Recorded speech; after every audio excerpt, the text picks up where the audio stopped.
aquí en Parcela 24, en Interalmería Televisión, en su casa, y estamos otra noche más para hablar de la actualidad de la agricultura almeriense.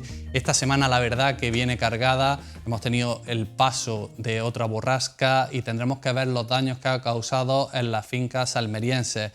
Para eso tenemos con nosotros a Andrés Góngora, presidente de COAG, que nos hablará del estado de las fincas, de las ayudas que pueden tener y sobre todo de cómo obtenerlas. También tenemos una muy buena noticia, la creación de la Academia de Andalucía de Agricultura, y tenemos con nosotros a Diego Valera, catedrático de la Universidad de Almería, para hablarnos de este apasionante proyecto. Así que sin más dilación pasamos con las noticias agrícolas.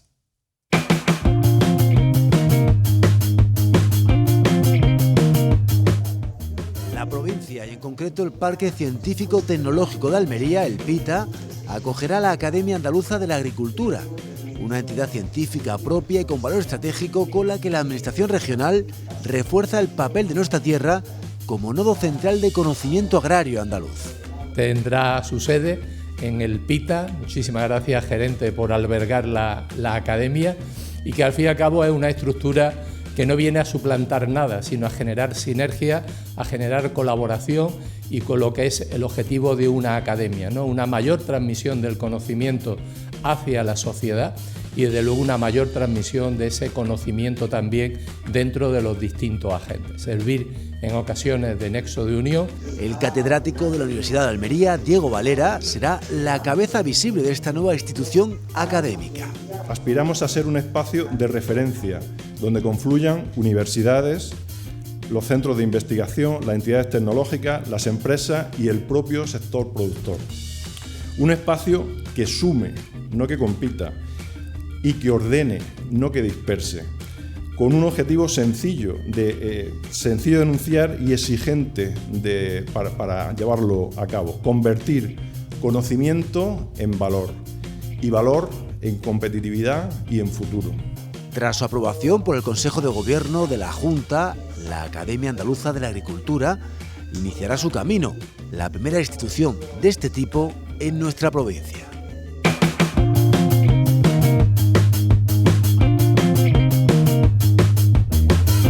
El consejero de Industria, Energía y Minas, Jorge Paradela, interviene en el encuentro Networking sobre oportunidades de la transición justa en Almería, de la industria para la agricultura al hidrógeno verde, un foro en el que ha destacado las posibilidades de la provincia.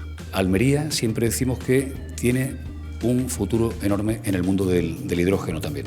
Campo de Gibraltar y Huelva van quizás un poco por delante, que la tercera provincia en potencial en el campo del hidrógeno es, bajo nuestro punto de vista, Almería. Además, en este encuentro ha anunciado que la Junta va a conceder casi 20 millones en ayudas a 54 proyectos de la industria auxiliar de la agricultura. Pues 30 son proyectos dirigidos a la implantación de nuevas capacidades industriales o de ampliación de capacidades industriales con una inversión conjunta superior a 25,6 millones de euros. 30 proyectos. Otros 12 son proyectos de innovación sobre productos y tecnologías eficientes, con una inversión de 3,3 millones de euros. Otros 9 proyectos son de innovación en los procesos y organización industrial, con una inversión de 700.000 euros. 2 proyectos de apoyo a startups con una inversión de 172.000 euros, que saben que en el mundo de startups son cifras interesantes, y un proyecto de gestión integral de residuos agroindustriales con una inversión aproximada de 350.000 euros. Paradela también ha adelantado la convocatoria de ayudas para proyectos de industria auxiliar agrícola e hidrógeno verde en el término municipal de Carboneras. Específicamente en el municipio donde se produjo el cierre de la central de carbón, bueno, pues hemos logrado también, de nuevo, como decía, reorganizar recursos y vamos a hacer una convocatoria de manifestaciones de interés a la que vamos a destinar al menos 5 millones de euros. Creo que es una muy buena noticia para el municipio de Carboneras. Para información o asesoramiento sobre estas ayudas y otra de la misma consejería, se mantiene operativa la Oficina Técnica de Transición Justa de la provincia de Almería.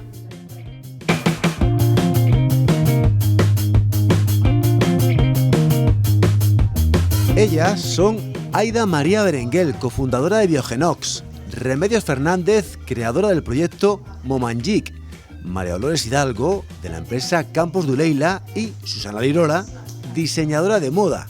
Ellas han sido las grandes protagonistas del foro andaluzas que lideran A Tu Lado, Almería Emprende Femenino, un punto de encuentro y diálogo planteado por el Partido Popular para hablar sobre talento, oportunidades y crecimiento personal y profesional. Yo, por ejemplo, yo digo, yo soy de Almería, yo llego a los congresos y yo soy de Almería. Mucha gente me dice, bueno, pero has estudiado en Málaga. Ya, pero es que yo soy de Almería, mi empresa está en Almería y la genética que yo estoy haciendo la estoy haciendo en Almería. Mis colaboraciones ahora son con la Universidad de Almería. Hago otras con otras universidades, pero yo estoy creciendo con Almería y en Almería y en la Universidad de Almería. Hay empresas potentes, empresas grandes, ¿no?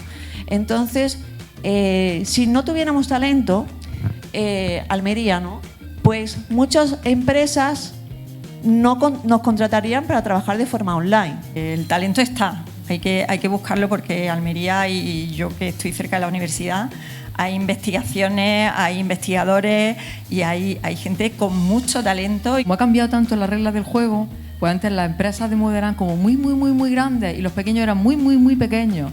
Y ahora no, ahora hay muchas pymes, emprendedores, emprendedoras que con grandes ideas montan una marca. Un foro en el que la alcaldesa de Almería, María del Mar Vázquez, la consejera de Desarrollo Educativo, María del Carmen Castillo, y la consejera de Inclusión Social e Igualdad, Lourdes López, han escuchado atentamente a estas 4 mujeres referentes. Lo más importante que me llevo de vosotras es para mi vida personal.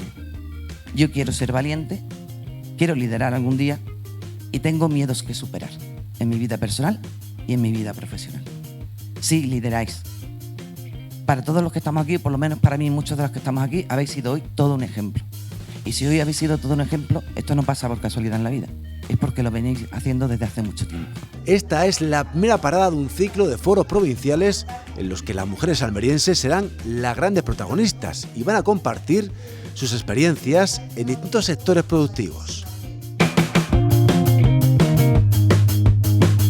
Bueno, la judía Perona roja ha cerrado a 7,57, la judía rastra se ha ido hasta los 10 euros, la Striki por su parte se va a 8,96, el pepino francés comienza su escalada y ya está en 1,77, 1,89 para el pepino español, por su parte el pepino Almería a 1,76, el calabacín fino 1,82, 0,94 para el calabacín gordo, por su parte el calabacín blanco se va a 1,87, 2,38 para la berenjena rallada, la larga está a 1,87, por su parte el pimiento italiano rojo se va a 2,38, 2,41 para el lamullo verde, el rojo por su parte se va a 2,34, el California verde a 1,59, 2,48 para el rojo y el amarillo cierra a 1,36.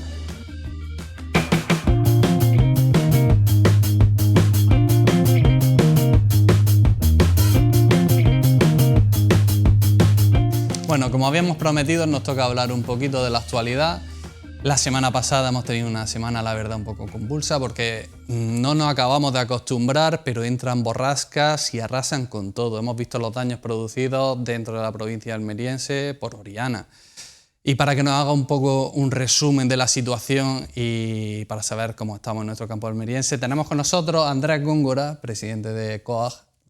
Muchas gracias por estar aquí con nosotros, Andrés. Encantado, como siempre. Buenas noches.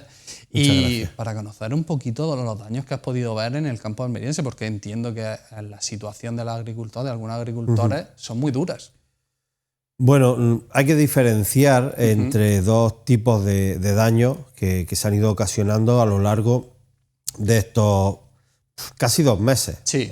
Podríamos decir que estamos encadenando pues, un ciclo climatológico no habitual en la provincia de Almería. Sí. No es que no tengamos invierno, pero normalmente tenemos inviernos muy suaves y en cualquier caso las borrascas pues daban lluvia durante un periodo, pero luego el tiempo levantaba. Sí. Llevamos prácticamente desde antes de Navidad que casi todas las semanas ha llovido. Eso no es normal en el campo almeriense para nada.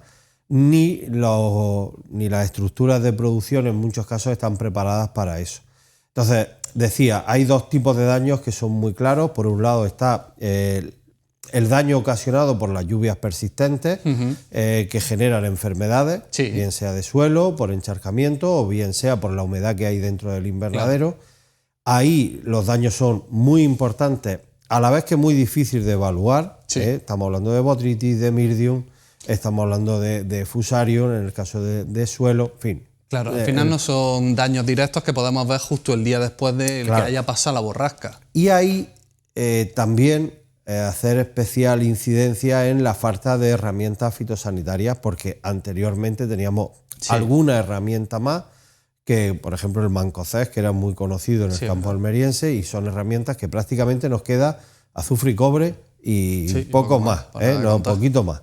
Y luego está el temporal de viento, ¿no? Que es verdad que durante todas estas borrascas en la provincia de Almería han venido acompañadas de viento, pero el colmo de los colmos vino este fin de semana, ¿no? El sábado, sobre todo, coincidiendo con el Día de los Enamorados, que por desgracia algunos les dieron el día y bien dado. Totalmente.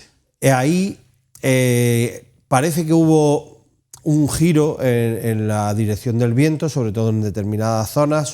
Pasó del poniente intenso que se estaba atravesando a vientos de componentes más de norte, y ahí es habitual que en determinadas zonas se generen remolinos. Entonces hay daños que es por el viento fuerte, por rachas de viento que superaron los 140 kilómetros por hora. Increíble, ¿eh?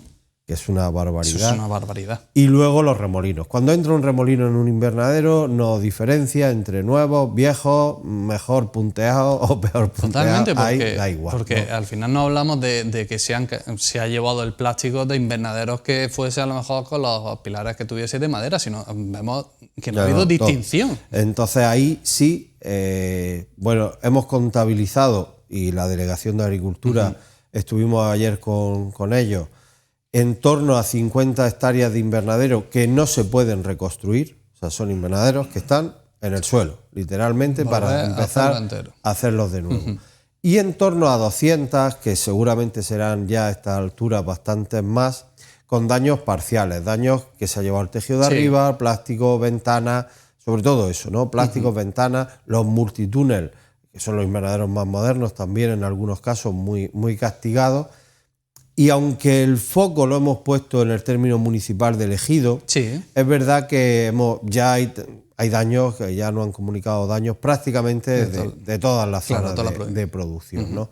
Pero lo de los remolinos es una barbaridad. Ayer estuvimos visitando invernaderos donde las ventanas, sabéis que las ventanas son unos marcos que se ponen arriba, que se abren con la cadena y tal. Bueno, pues la ventana no se sabe dónde está. O sea, las ventanas salieron volando, pero no se sabe dónde han ido a parar, ¿no? O sea, directamente arrancarla, y bueno, pues muchos cultivos que hay debajo, fijaros en la fecha en la que estamos, casi todo sembrado, por no decir todo, y claro, como el viento continuó, pues los cultivos que hay debajo muy dañados. En algunos casos no tanto, porque estaban las plantas más pequeñas, pero en cultivos de pimiento, por ejemplo, que estuvimos viendo, de tomate, ahí, sobre todo cultivos de porte alto, que el viento, o si acaso, les castiga más. Un desastre. Y además, yo lo decía ayer, lo peor que llevo como secretario provincial de COA es tener que ir a una finca de alguien, de un amigo, que te lo encuentras así, porque es desolador. Es que llevamos una campaña en que, hoy lo comentábamos, es que al final llevamos una campaña que nos ha asolado las plagas, que hemos visto en determinados puntos que al final el rugú se estaba afectando, y cuando no, las borrascas vienen, y ya no es porque al final tu invernadero sea más nuevo o no haya introducido nuevas tecnologías dentro o cualquier cosa. Al final no hace distinción, se lo lleva todo por delante. Bueno, hay que hacer diferencia. Hemos relatado, ¿no?, los daños, ¿no?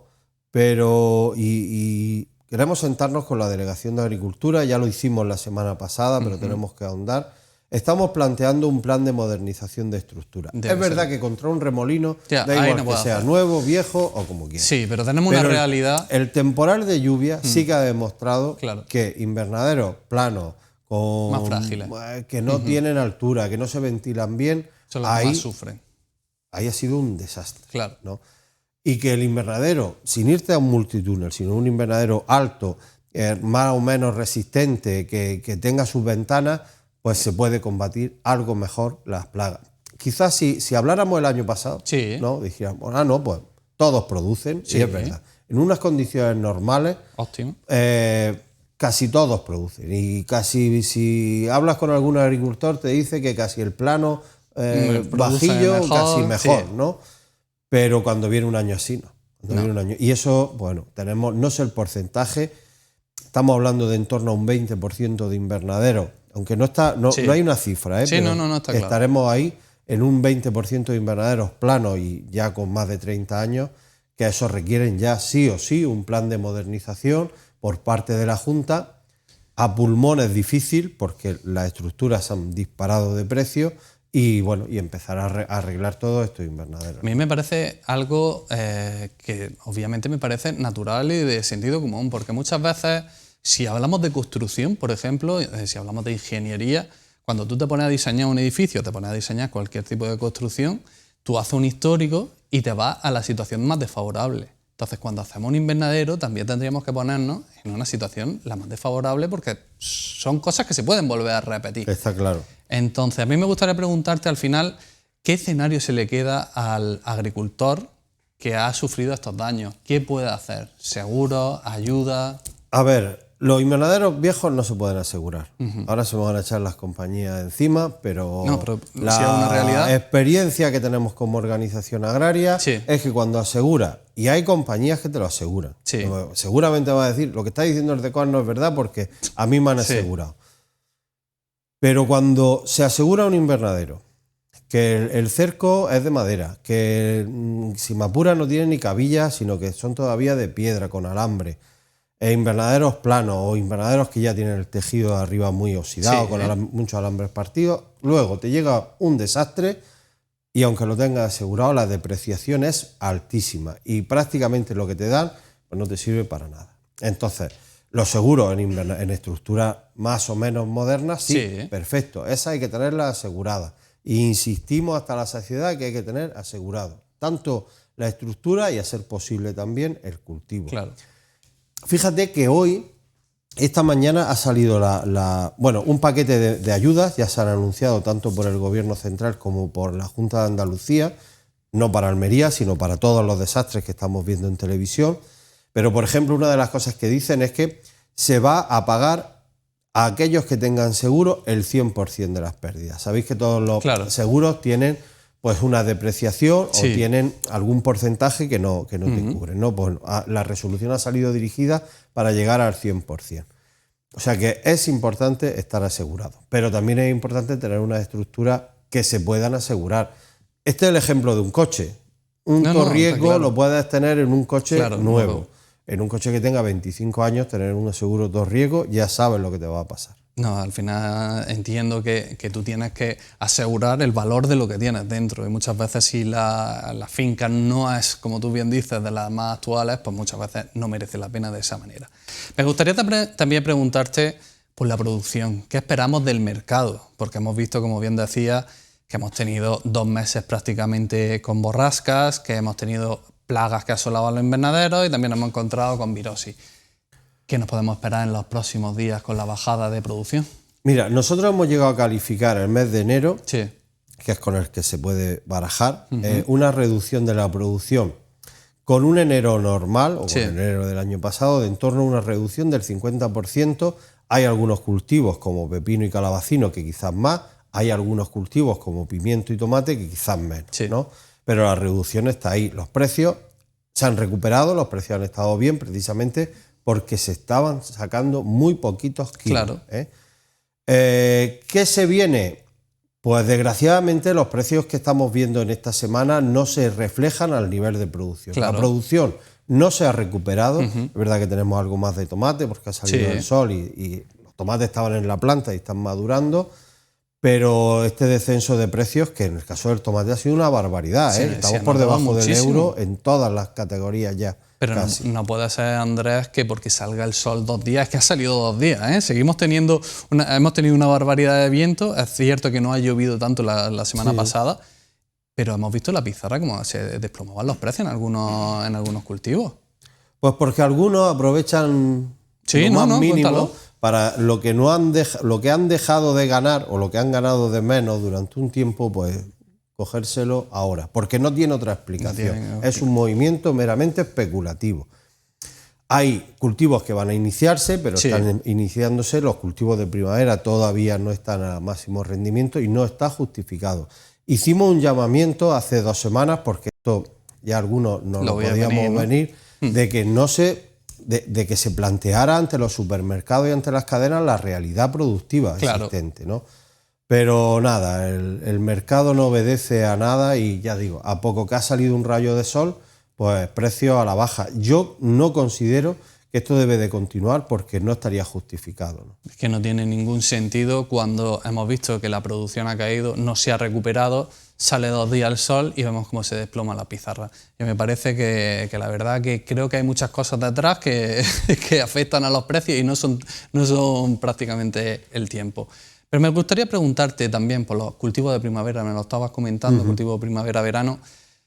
Parece que no vamos a tener también la misma cantidad de kilos. Hemos visto cómo está afectándole. ¿Qué nos puedes comentar sobre eso? ¿Qué podemos esperar? Va a ser un año raro en primavera, ¿vale? En otoño estábamos hablando de daños por tris barbispino, por daños por rugoso en tomate. Sí. ¿Qué ocurre cuando a un pimiento, y tú entiendes de eso, por tu profesión y tu carrera, cuando a un cultivo le ataca una plaga, ¿vale? Bien sea barbispino, bien sea rugoso, el agricultor lo que intentamos es, vamos a sacar lo que podamos, pero el ciclo no lo terminas. Con la botrytis, con el mildium o con el fusario, 3/4 de lo mismo. ¿Qué quiere decir eso? Que la mayoría de gente que íbamos, y yo me incluyo, a cultivo único, vamos a largar el cultivo y a sacar como un año normal, pues este año no. Habéis tenido que hacer cambio de planes. Pues los del tris barbispino han tenido que arrancar antes de tiempo, el que le ha tocado el rugoso en el tomate ha tenido que cortar la cabeza, irse antes. Eso quiere decir que vamos a un segundo cultivo en más hectáreas de lo habitual. ¿Hacia qué cultivo? Sandía, fundamentalmente. Se estima un 10% de crecimiento en sandía. Eso nos puede llevar a rozar una cifra histórica en sandía de las 10.000 hectáreas de sandía de bajo plástico, que sería un récord. Bueno, luego si hace calor la gente come sandía. Esperemos que coman sandía. Melón se estima también algún crecimiento, pero mucho más leve. Se habla de entre 200 hectáreas, una cosa así, sobre todo focalizado en el poniente. Y lo que sí se ve es bastantes cultivos nuevos de calabacín, pepino y tomate. Sí, es que la gente que arrancaba, al final, ¿qué te queda? ¿Qué puedes hacer si tienes ya un drama como el que has podido sufrir? Pues el comodín que el calabacín. El calabacín.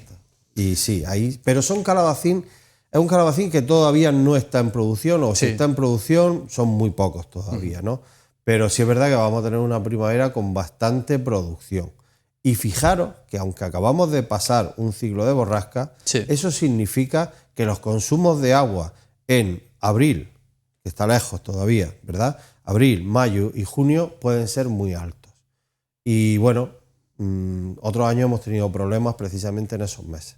A mí la verdad que me preocupa esta cantidad de producción que vamos a tener porque al final se nos va a juntar el buen tiempo con bastantes kilos. ¿La pizarra aguantará?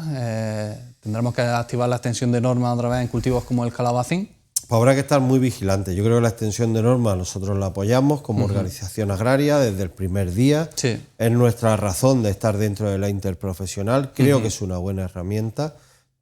No se puede extender a todas, desgraciadamente, porque hay que tener una cuota de mercado superior al 50%.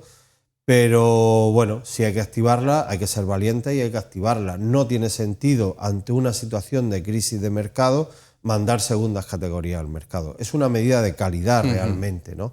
Y puede haber agricultores que no les guste, pero yo creo que en la inmensa mayoría de agricultores esto lo entendemos perfectamente. Totalmente. Yo quiero vender bien mis primeras categorías y por vender 2 cajas de segunda a 5 céntimos, eso no resuelve absolutamente nada. Totalmente. Pero es que luego cuando vamos al supermercado, que por deformación profesional vamos a los supermercados y nos vamos a ver dónde están los pimientos y los tomates, vemos unos calabacines que dice, ¿y esto quién lo ha vendido?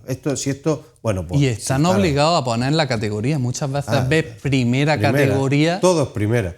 Y son productos que está claro que primera categoría no lo son. Entonces, ¿qué podemos hacer ahí entre esas situaciones? Pues yo creo que la extensión de normas, en ese caso, Y también creo que la administración tiene que implicarse más sobre el etiquetado de las frutas y hortalizas, que en algunos casos lo que dice es una aberración. Totalmente. Vemos productos en los supermercados que dejan muy mal lugar a las zonas de producción, porque al final el consumidor pues ve que, Claro. bueno, pues fíjate lo que estamos. Es algo que nos afecta a todos al final.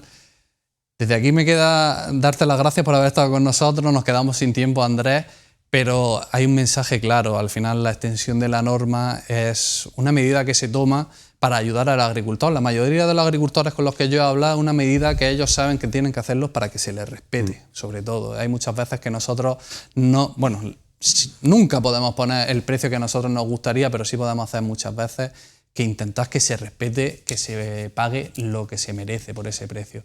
Así que, Andrés, muchas gracias por estar aquí esta noche. Una cosa muy rápida. Cuéntame. Tenemos un documento en las oficinas de la organización que lo hemos hablado, redactado junto a las oficinas comarcales agrarias de la provincia. Es importante que los agricultores comuniquen los daños. No es un informe de daños, es una declaración de daños que hace el agricultor. Se le hace en cualquier oficina de la organización, sean tanto socios de COAS como si no, cuando hay una catástrofe se le atiende a todo el mundo, pero es importante colaborar con la evaluación de los daños, ¿eh? Y bueno, simplemente que están ahí y si no lo quieren hacer en COAS, lo pueden hacer en otra organización agraria o directamente en la oficina comarcal agraria, pero es importante que se evalúen los daños lo antes posible. Pues con ese mensaje vamos a dejar la entrevista. Al final, agricultor, si podéis y debéis, pasaros para transmitir los daños que han sufrido vuestras explotaciones. Y unos cuantos anuncios y volvemos con la sección de innovación.